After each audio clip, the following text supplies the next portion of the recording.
Olá pessoal, nós estamos aqui de novo com um convidado super especial, o Pedro Odon. Ele é professor, pesquisador e estudante de doutorado na Universidade de British Columbia. E nós vamos fazer hoje um vídeo super legal, eu tenho certeza que vai ajudar muitas pessoas aí no Brasil que estão pensando em vir aqui para o Canadá para fazer um doutorado ou um mestrado. Então, Pedro, começa explicando para a gente as etapas de aplicar para um mestrado. Então, você precisa, primeiramente, demonstrar o seu nível de inglês, né? Então, normalmente, dependendo da universidade que você for aplicar do Canadá, tem uma nota mínima que você precisa tirar para poder aplicar, né? Então a gente pode pôr o link para a UBC, que é a minha universidade.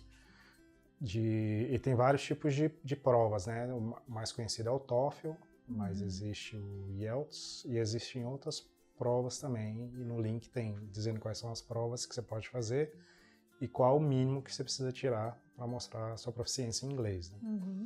E aí depois disso, eu diria que a parte mais importante, eu diria, é primeiramente você contactar um possível orientador. Eu acho que esse é o principal. Mas como seria, no caso, a pessoa estando no Brasil conseguir o contato de um professor orientador? Pois é. Seria muito difícil? Como é que aconteceria isso? Não, porque por exemplo, quando eu me inscrevi para cá, eu estava morando na Argentina, estava em Buenos Aires, e foi o meu primeiro contato com quem é agora meu orientador, né, de doutorado. E basicamente você tem que primeiramente saber qual curso que você quer fazer de mestrado ou doutorado, porque cada departamento é diferente, né? Existem duas exigências. Existem a de pós-graduação, né, que é Graduate Student Society. Eles têm as suas exigências, que é normalmente a prova de inglês, a nota mínima, e depois cada departamento tem a sua exigência também, né? Então, eu faço doutorado em ciências atmosféricas, eu faço previsão do tempo, e eu já sabia que eu queria fazer nessa área, e eu vi no departamento, você tem que entrar no departamento do curso que você quer fazer, da universidade que você quer fazer, e todos os departamentos têm faculty members, que são todos os professores e professores assistentes, todo mundo que trabalha naquele departamento. E dentro dessa lista, os professores falam quais são as áreas de pesquisa deles. Então você tem que olhar quem vai se encaixar melhor com você, com a pesquisa que você faz. E no caso, se você vai fazer mestrado, você ainda não fez pesquisa, provavelmente, então, mas você tem que meio que já ter uma noção do que você gostaria de fazer pesquisa para achar a pessoa que vai encaixar bem com você, né? E aí você teria que fazer um primeiro contato com essa pessoa e ser bem aberto e falar que você tem interesse, dizer quem você é, os cursos que você tem, ao mesmo tempo entendendo, você não pode estar perguntando para ele como que eu faço para me inscrever. Isso aí não é problema dele. Você está ali para falar com ele de você ser um empregado dele, de certa forma, né? A parte de como você se inscrever já tem que estar bem clara para você dos passos que você precisa fazer. Você não vai perguntar isso para essa pessoa. Você vai simplesmente perguntar sobre a pesquisa dele, você vai falar do que está interessado, e aí você tem que saber se vender, né? Você tem que despertar o interesse dele, né? Porque, por exemplo, a UBC é uma das maiores universidades do mundo. Então, você está competindo potencialmente com pessoas do mundo todo que estão querendo vir para cá. Então, esse seu primeiro contato é muito importante, porque você não pode...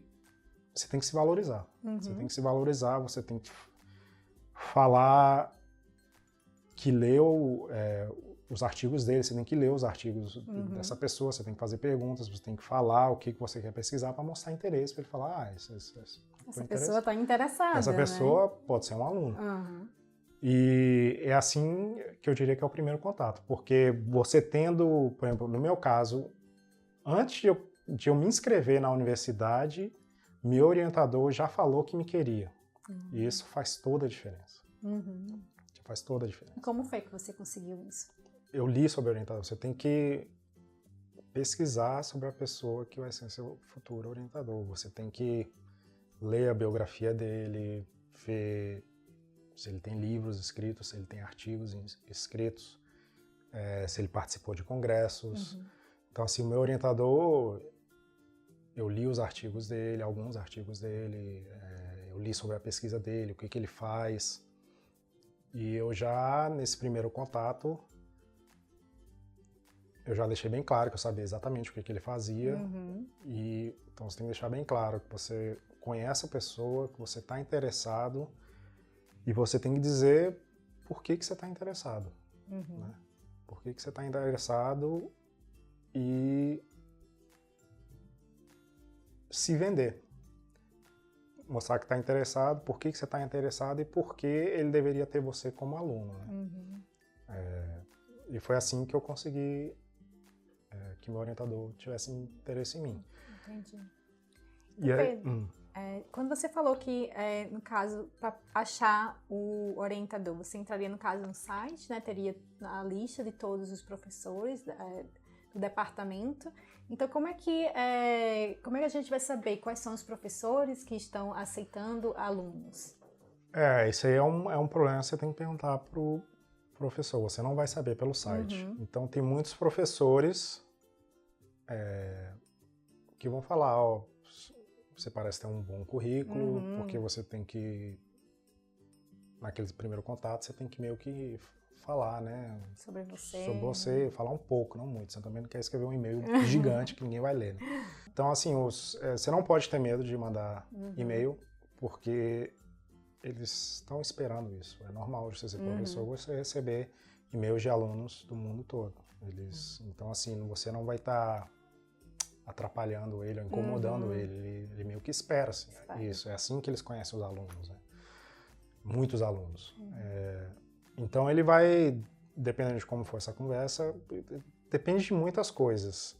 Cada caso é um caso. Depende muito de quem é o seu orientador, quão bom ele é, o quão engajado qual é a qualidade dele na comunidade científica, tudo isso importa.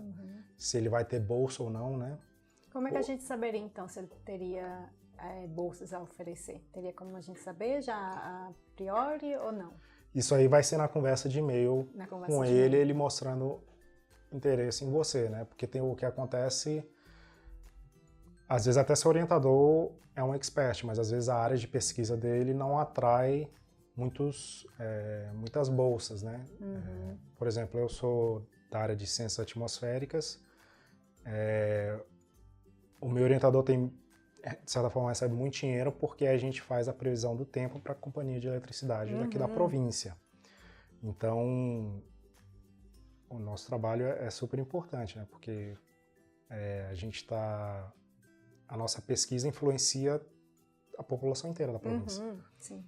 E isso foi uma coisa que eu estava procurando quando eu estava com o orientador, porque eu sou da área de ciências exatas e uma coisa que eu não queria era o orientador falar, eu tenho dinheiro para você durante o semestre letivo, que daqui vai de setembro até maio. No verão você tem que se virar, o que é muito comum, dependendo não necessariamente é culpa do orientador, é simplesmente a pesquisa não atrai muito dinheiro. Então tem muita dificuldade de dinheiro. E eu não queria isso, eu queria uma certa segurança financeira. Então, assim, vai depender muito de quem é seu orientador, qual a pesquisa que ele faz, e de sorte também, né? Que às vezes ele até tem dinheiro, mas ele falou, acabei de pegar 3 alunos no último semestre, então não tenho mais dinheiro para você. Mas isso não quer dizer que acabou suas opções, você tem que achar outra pessoa. Eu acho que uma grande vantagem de um país de primeiro mundo é que as possibilidades são inúmeras. Eu fiz 3 anos de mestrado nos Estados Unidos, estou no meu 3º ano de doutorado aqui no Canadá e ainda tem muito que eu não sei sobre bolsas de pesquisa de doutorado. É assim, incrível. Tem bolsa para mulheres, para engajar mulheres na comunidade científica. De gênero, uma bolsa designada para pessoas de gênero, no caso, gênero feminino? De gênero feminino. Existem bolsas que vai depender muito da empresa. Por exemplo, no meu caso, a BC Hydro, que é a companhia elétrica de eletricidade aqui da província, eles financiam a nossa pesquisa. E assim, dependendo da sua área de pesquisa, tem companhias privadas que financiam a pesquisa que vai do seu orientador.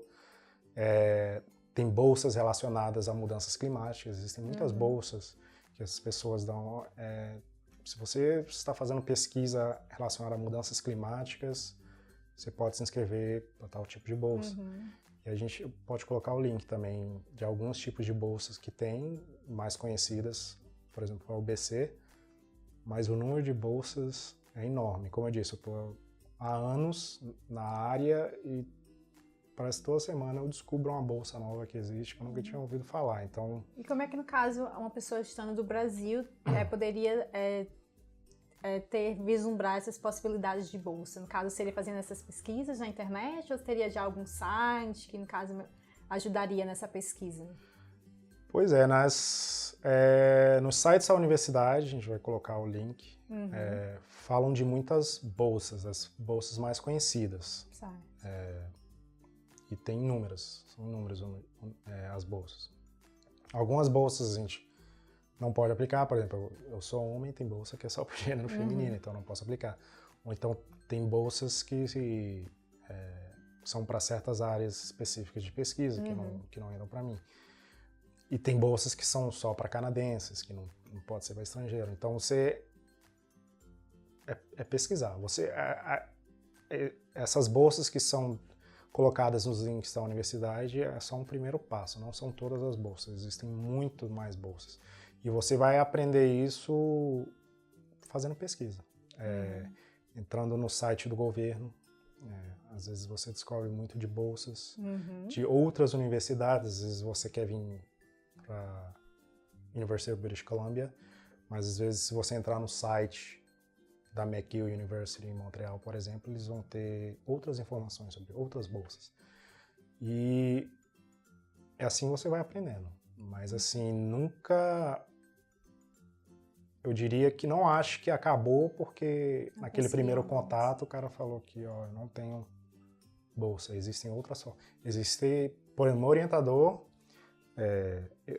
eu falei para ele que eu era brasileiro, a primeira coisa que ele comentou existe o Ciências Sem Fronteiras, ele sabia do Ciências Sem Fronteiras. Eles sabem também de muitas bolsas. Então, se o professor mostrou interesse em você, ele pode ter possibilidades de bolsa também, que você desconhece, que então, você precisa aplicar. Fala um pouquinho então sobre a bolsa do Ciências Sem Fronteiras. Eu acho que é uma das bolsas mais conhecidas, que a gente tem no Brasil, mas de repente o nosso ouvinte não é familiarizado ainda com essa bolsa. O Ciências Sem Fronteiras é uma bolsa do governo brasileiro para levar alunos de mestrado e doutorado que estão querendo estudar fora do Brasil. E normalmente você meio que recebe um salário mensal na moeda do país onde você vai estudar. E você tem essa bolsa, por exemplo, se você for fazer o mestrado, você tem essa bolsa durante 2 anos, se for fazer o doutorado, você tem essa bolsa durante 4 anos. Eu acho que a única questão é que eles esperam que você volte para o Brasil depois. Então seria um mestrado sanduíche? Não seria um mestrado, mas você tem que voltar para o Brasil. Teria que voltar. Depois que você terminar o mestrado, porque o objetivo é você pegar esse conhecimento do mundo e trazer de volta para o Brasil. Só que a gente sabe que isso se perde no Brasil, infelizmente, né? Então, por exemplo, o meu orientador, ele mostrou interesse em mim, e aí eu perguntei para ele sobre bolsa, se ele poderia me pagar, como seria. Ele comentou de Ciências Sem Fronteiras. Eu falei para ele, eu não tenho nenhum interesse no Ciências Sem Fronteiras, inclusive eu não estou morando no Brasil, estou morando na Argentina, e eu não tenho interesse de voltar para o Brasil necessariamente depois que eu terminar o doutorado. E aí ele me falou de outras bolsas e falou que ele tinha bolsa pelo fato de trabalhar na sua província, né, para a Companhia de Energia Elétrica da província. Outra opção, todo departamento tem um Graduate Coordinator. Todo departamento tem, que você vai descobrir também nessa lista de empregados. A profissão dessa pessoa é ajudar os alunos, futuros alunos de mestrado e doutorado a responder dúvidas mais relacionadas ao departamento.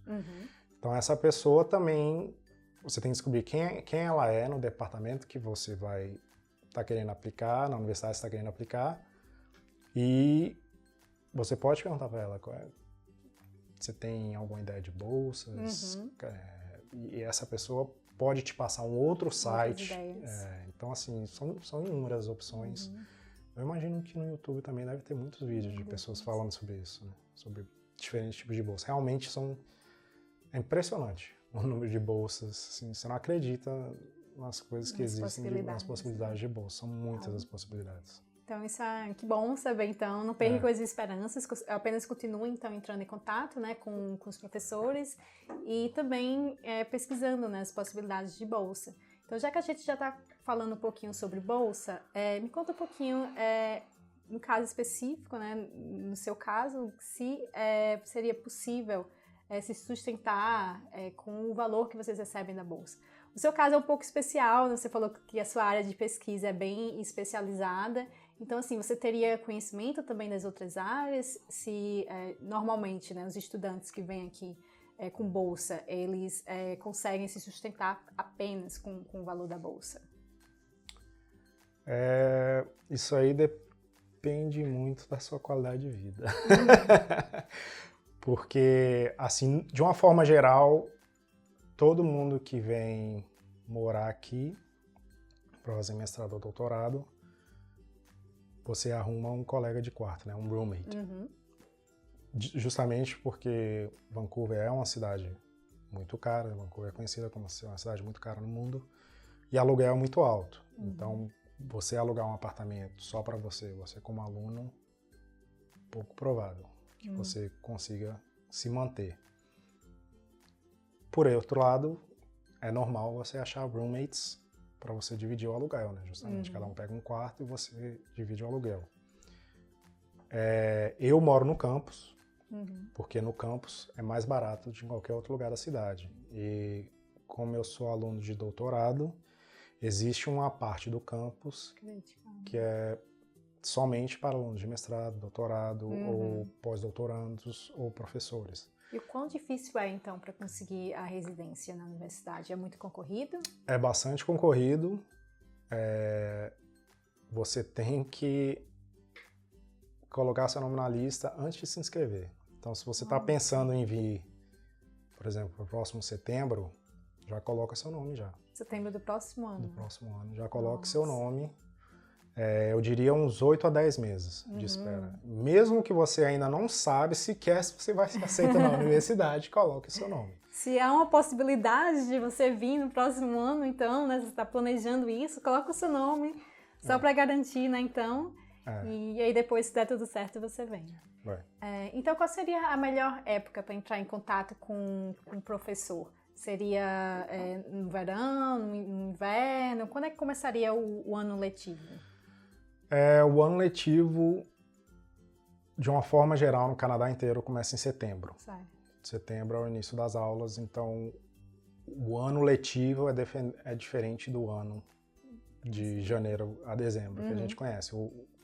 O ano escolar começa em setembro e acaba em maio. E a grande maioria, eu diria que 90% dos alunos entram em setembro, começam os cursos deles, tanto de graduação como de mestrado, como de doutorado. Mas você pode ser aceito, mais uma vez, depende do departamento. No meu departamento você pode entrar em janeiro. Por exemplo, eu comecei em janeiro. Mas não é comum você entrar em janeiro. O normal é você entrar em setembro. Então, normalmente você entra, ou você começa o seu mestrado, o seu doutorado, ou em setembro, ou você começa em janeiro. Mas aí, por exemplo, se você vai começar em setembro, que é o normal, por exemplo, você está pensando em entrar em setembro do ano que vem, setembro de 2018, comece agora. Começar agora. Começar agora.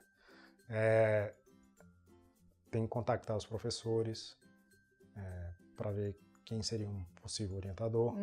Já coloca seu nome na lista de residência, se você quiser morar em residência e pagar mais barato. Por exemplo, eu sou casado, eu não vou ter colega de quarto. Eu moro com a minha esposa, então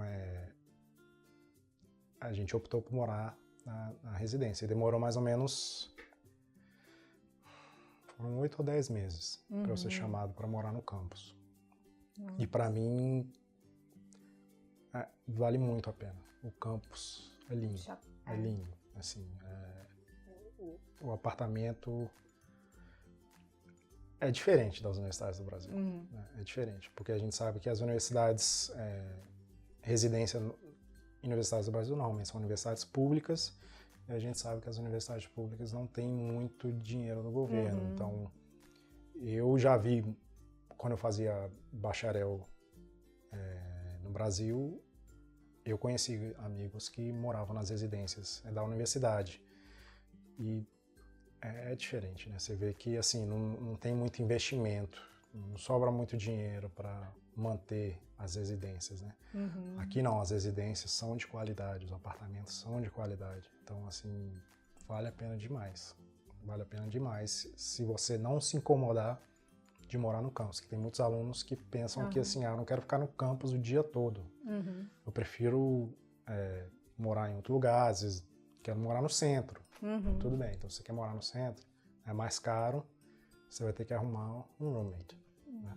Se você está pensando em vir aqui para o Canadá, por exemplo, para estudar no próximo ano, né, um programa de mestrado ou doutorado, então já entre em contato, né, já tenta conseguir o contato do professor, orientador, e também já coloca o seu nome na listinha, né, da residência, que você terá a chance de residir no campus da universidade. Então a realidade aqui no Canadá é bem diferente da realidade do Brasil. Eu conheço o campus da UBC, é lindo, né? A universidade é muito bonita. Então, assim, eu acho que vai valer super a pena. Voltando um pouquinho agora para as etapas, então, que a gente estava falando para aplicar para o mestrado. Então, a primeira seria, no caso, ter proficiência na língua, né? Na língua inglesa, nesse caso, ou na língua francesa também. A segunda etapa seria, no caso, achar, né, um professor, orientador. Teria mais alguma outra etapa? Aí, mais uma vez, né, depende muito do departamento.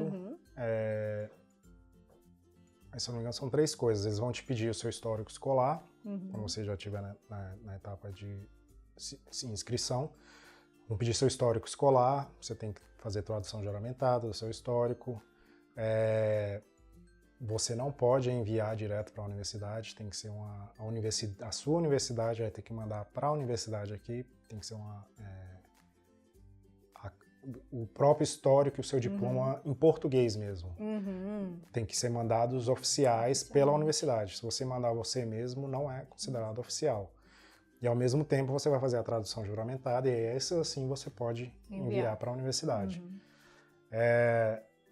Então tem que fazer o exame de inglês, se possível já ter um orientador, comentar a questão da bolsa, histórico e diploma, tem que mandar.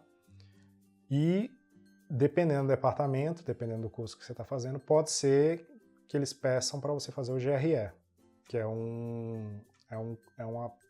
como se fosse um vestibular para pós-graduação, né? E várias capitais do Brasil têm esse GRE, você pode fazer no Brasil. E nesse GRE é uma prova de inglês e uma prova de matemática. Mas matemática básica. Assim, é mais uma questão de eles verem seu raciocínio, né? De raciocínio lógico. Raciocínio lógico. Não chega a ser no nível de vestibular ou de um concurso público. No Brasil, é uma coisa assim mais básica. E existem, se você entrar, por exemplo, no site da Amazon, existem livros que te preparam para o GRE, para você ver como que é a prova, né? Quando você se inscreve no GRE, no site, eles te dão um modelo de como que é a prova. Então você não vai no escuro, né? Então você tem como se preparar para a prova. E aí nessa prova você tem a parte de redação, tem a parte de interpretação de texto, tem a parte de vocabulário e tem a parte de matemática. Mas isso nem sempre o departamento pede e às vezes depende muito de qual foi a sua universidade. Infelizmente a gente sabe que o Brasil não é exemplo de educação no mundo. Então é pouco provável que o seu orientador, o departamento, conheça a sua universidade. Então, para eles terem mais certeza que você tem qualidade para estudar, por exemplo, na UBC ou seja qual for outra universidade, pode ser que eles te peçam para fazer, além do exame de proficiência de inglês, fazer esse GRE. Aí depende muito, cada caso é um caso. Por exemplo, tem gente... Eu não precisei fazer o GRE, porque eu fiz meu mestrado nos Estados Unidos, meu orientador conhece minha universidade, mas, por exemplo, teve uma colega que ela já terminou o mestrado dela, ela veio do Irã, meu orientador não conhecia a universidade iranianas e pediu para ela fazer o GRE. Então, assim, depende muito de quem vai ser seu orientador, de qual departamento. É muito... O que você tem que entender é que não é que nem no Brasil, que é um exame para todo mundo e acabou, né? Eles vão olhar o seu caso, e o seu caso é você e sua história única. Isso, então, assim, o seu caminho não vai ser o mesmo caminho que foi o meu, ou de outra pessoa que talvez esteja aplicando junto com você, né? Então, o importante é você entrar em contato, né? E saber, no caso, que seria requerido para o seu próprio caso. Então, pode haver, no caso, pode ser, no caso, um caminho diferente do caminho do Pedro, mas aí, no caso, você já tem uma ideia geral de como seria o processo de admissão para um curso de mestrado. Pedro, para um curso de doutorado, teria alguma diferença? Tem um pouco de diferença. Agora, só para tocar, porque mestrado e doutorado são muito parecidos, né? Mais uma vez, todo departamento tem um Graduate Coordinator, que você pode falar com essa pessoa e perguntar quais são as exigências do departamento, e essa pessoa está lá para te ajudar. Ela provavelmente vai te mandar um panfleto PDF dizendo todas as informações que você precisa. Então não tenha medo de perguntar, não tenha medo de falar com o professor, eles estão acostumados com isso. Mestrado você precisa de 2 cartas de recomendação, se eu não me engano. Então você vai pegar a carta de recomendação de 2 professores. Tem que ser em inglês. Tem que ser em inglês. E quando você se inscrever, por exemplo, se você se inscrever na maioria das universidades, não é mais aquele negócio, tem que mandar a carta pelo correio, não. Existe um link que você vai mandar para esse seu professor e ele vai escrever a carta de recomendação em inglês e eles já vão receber aqui automaticamente, não tem nada pelo correio, né? A parte de correio é somente seu histórico e diploma, porque tem que ser oficial pela universidade. Para o doutorado, são 3 cartas de recomendação que você precisa. E, mais uma vez, se você está aplicando para o mestrado, se você tem um PIBIC, né, que é o projeto de iniciação científica que você fez na graduação, lógico que ajuda, né? Porque aí o seu orientador vai saber que você já tem um pouco de experiência com pesquisa, né? Se você tem artigo publicado, conta muito, porque não é normal um aluno de bacharel ter um artigo publicado, isso não é normal. Então conta muito. No caso, se você já está se inscrevendo para o doutorado, eles vão te pedir seu histórico de graduação, seu diploma de graduação, seu histórico de mestrado, seu diploma de mestrado. E a sua nota conta. Isso é um detalhe importante também, né? Toda a universidade, assim como na prova de proficiência de inglês você tem uma nota mínima que você precisa tirar, eles têm uma nota mínima que você precisa ter na média da sua graduação e do seu mestrado, que eles chamam de GPA, né? E então você tem que ter notas altas. Tem que ter notas altas, né? Tem que ter, se eu não me engano, assim, depende muito do departamento, porque o departamento de pós-graduação tem uma nota mínima que exige que você tenha no seu GPA, sua média geral, e o departamento onde você vai aplicar tem outra nota que você precisa atingir. Então você precisa ter essa nota mínima, senão não adianta nem aplicar. Sim. Teria alguma outra diferença, então, além do número de cartas de recomendações entre o mestrado e o doutorado, na parte de, sendo assim, falando em etapas, né, de aplicação? Não. A prova de inglês, talvez o GRE, o contato com o orientador é importante, tanto no mestrado como no doutorado, porque normalmente no doutorado, se você está fazendo mestrado no Brasil, converse com o seu orientador no Brasil, você tem algum contato no Canadá, você tem como alguém que faz uma pesquisa similar para você tentar de qualquer forma começar esse primeiro contato, que é algo que eu não tive, mas tem muita gente que é assim. Por exemplo, eu conheço muitas pessoas que estavam estudando, fazendo mestrados, seja qual for o país que elas vieram, e vieram aqui para fazer o verão e ficaram 2, 3 meses com o orientador, já teve aquele primeiro contato, conhece a pessoa, sabe quem é você, sabe que você faz pesquisa, faz uma diferença enorme, enorme, enorme, enorme. Então, se o seu orientador no Brasil tem um contato, ou tem alguém aqui que faz a pesquisa, que você quer dar continuidade no seu doutorado, mas que talvez seu orientador não conheça aqui do Canadá, tente conversar com o seu orientador do Brasil para tentar um contato com essa pessoa, tentar iniciar um contato, que isso faz uma diferença enorme se você for fazer doutorado. A mesma coisa, se você está na graduação e quer se inscrever no mestrado e você talvez esteja num projeto de PIBIC, você pode perguntar para os seus professores universitários, você tem algum contato em alguma universidade no Canadá, que você pode simplesmente fazer uma introdução. Uma conexão, né? Já expandir, no caso, né? Isso faz uma diferença enorme. Se, por exemplo, um professor universitário da Universidade do Brasil mandar um e-mail para o professor universitário daqui do Canadá falando, eu tenho esse aluno, ele faz pesquisa nisso, eu gostaria de apresentá-lo. Nossa, já faz uma diferença enorme. Eu não tive isso. Já dá uma credibilidade, né, Lógico, no caso. já dá uma credibilidade. Já tem um networking, a gente poderia dizer. Uma pessoa que já poderia, né, te apresentar a nível, né, já de um professor de mestrado, já de doutorado, te apresentando, no caso, para um outro professor de mestrado ou doutorado. E no caso, se você está se inscrevendo para o doutorado, lógico que sua pesquisa de mestrado conta muito, você tem artigo publicado, isso é importante, você vai para congressos, essa é outra parte importante.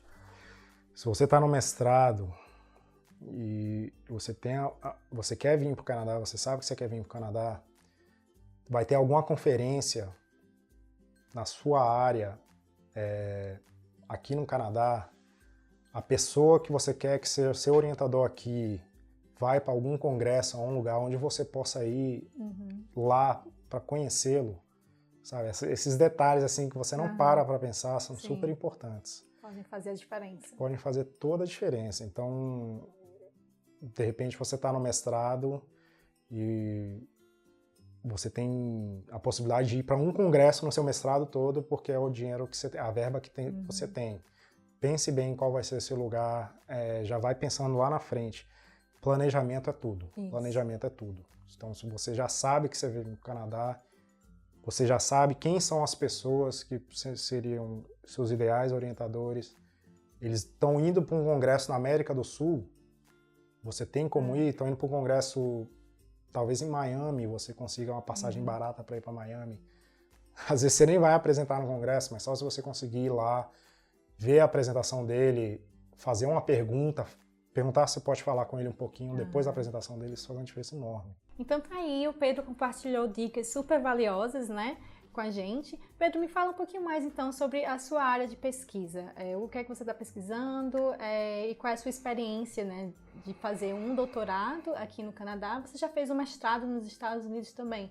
Então fala um pouquinho se teria, quais seriam as diferenças, né, que você acha entre vir aqui para o Canadá e fazer um mestrado ou doutorado no Canadá e entre as possibilidades de fazer em outro lugar do mundo.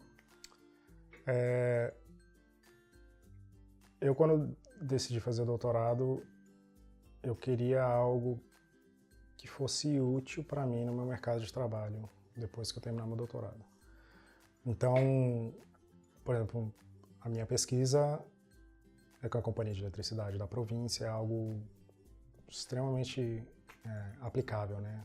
Então, eu estou pegando experiências que vão me ajudar, não necessariamente para eu virar professor universitário, mas para eu ir para uma empresa privada. Então, assim, você ser cientista no Canadá abre muitas portas. As coisas que você aprende na área de computação, porque tudo hoje é computador, a escrever scripts, a aprender línguas computacionais, isso vai ajudar a abrir portas para empregos que você nem imagina que existem. Então, assim, o doutorado é muito mais do que você ir para a escola. É quase um primeiro emprego, se você saber bem o que você quer, qual que é o seu objetivo, né? E eu sou pesquisador assistente, sou pago para isso, pelo fato de eu trabalhar com a Companhia de Energia Elétrica. E também eu sou professor assistente, eu dou aula no meu departamento, dou aula em outro departamento, no departamento de estatística da minha universidade. É difícil, logicamente, você ser pesquisador e professor ao mesmo tempo, mas eu gosto. Eu diria que eu sou bem organizado com o meu tempo, você tem que ser organizado com o seu tempo, porque uma coisa não pode interferir com a outra, né? O seu orientador não vai entender se você dizer que está atrasado com sua pesquisa, porque você está dando aula demais. Então você tem que deixar as coisas bem separadas e se organizar. A grande vantagem, eu diria, é que eu, como professor assistente, é um bom salário. É um bom salário de professor, que é uma diferença enorme que eu acho do Brasil, por exemplo, você ser professor assistente. Então você, dependendo do quanto você está disposto, você pode ganhar bem, mesmo sendo aluno de mestrado ou doutorado, se você estiver disposto a dar duro, né, a trabalhar. Eu escolhi o Canadá ao invés dos Estados Unidos, voltar para os Estados Unidos fazer doutorado, pela questão de imigração. Quando eu saí dos Estados Unidos, eu senti que as portas estavam fechadas. Eu tentava emprego, todos os empregos que eu tentei, sem exceção, falavam: você tem que arrumar o visto de trabalho. Então você fica nesse problema, que eles querem que você tenha o visto de trabalho para começar a trabalhar, mas você não tem como conseguir o visto de trabalho, a não ser que alguém te ofereça um emprego. E aí fica nessa coisa e você não consegue, um ciclo que não sai. Que você não tem como é que você faz, você não tem o que fazer. E aí isso me magoou muito, porque deu muito trabalho para eu fazer o meu mestrado. Eu também estava estudando, eu também estava trabalhando quando eu estava fazendo o mestrado nos Estados Unidos, mas quando eu terminei o meu mestrado, meu visto de trabalho do emprego que eu tinha encerrado e eu não podia mais renová-lo. Essas coisas não tem no Canadá. Nos Estados Unidos é muito amarrado, não existe um processo de imigração. Se eu voltasse a fazer o doutorado, provavelmente eu ia ter que sair dos Estados Unidos de novo depois que eu terminasse o doutorado, pelos mesmos problemas de que eu não ia conseguir visto de trabalho, porque o pessoal ia pedir para eu arrumar o visto de trabalho sem ter uma proposta de emprego. E além disso, minha esposa ia conseguir um visto de esposa, praticamente de acompanhante. Ela não poderia trabalhar. E aqui no Canadá, eu tenho um visto de estudante, eu posso trabalhar até 20 horas. Eu trabalho como professor assistente, que para mim é um ótimo salário, me ajuda imensamente. Minha esposa tem um visto de trabalho, ela trabalha, então nós temos estabilidade. Quando eu formar, eu já tenho direito automaticamente a um visto de 3 anos, que é Postgraduate Work Permit, que eu posso ficar 3 anos no Canadá procurando emprego, e eu sei que eu vou conseguir emprego porque abre as portas para empresas privadas. E existe um caminho, pelo fato de eu ser um doutor na área de ciências pelo Canadá, já abre as portas para eu aplicar para residência. Então, eu vejo todo o caminho. Seu futuro, né? Traçado. Meu futuro traçado. Eu me vejo daqui a alguns anos eu sendo cidadão canadense. Isso. Que foi para isso que eu vim. Se eu estivesse nos Estados Unidos, eu estaria terminando meu doutorado ano que vem e eu estaria super estressado e agora? O que eu vou fazer? Então, como o Pedro falou, você vindo aqui para o Canadá como estudante, você teria a possibilidade de ser no curso full-time. No caso do mestrado e doutorado, seria, né? Então, você poderia trabalhar part-time, ou seja, 20 horas nesse período. E também o cônjuge aqui no Canadá teria direito ao Open Work Permit, ou seja, poderia trabalhar full-time. Então, o Pedro, ele estuda full-time, trabalha part-time, e a esposa dele, no caso, é intitulada a trabalhar até full-time.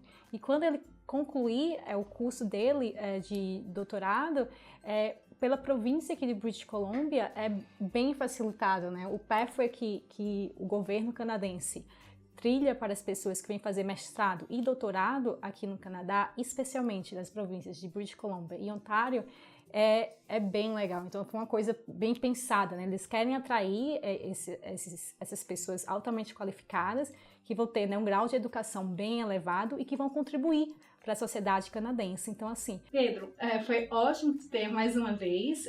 Obrigada pela sua presença. Você compartilhou dicas que eu tenho certeza que todo mundo aí no Brasil vão apreciar bastante. Então, muito obrigada de novo pela sua presença aqui no nosso canal. Foi um prazer. Então é isso, pessoal. Espero que vocês tenham gostado. Dê um like, me sigam nas redes sociais e até a próxima. Tchau, tchau.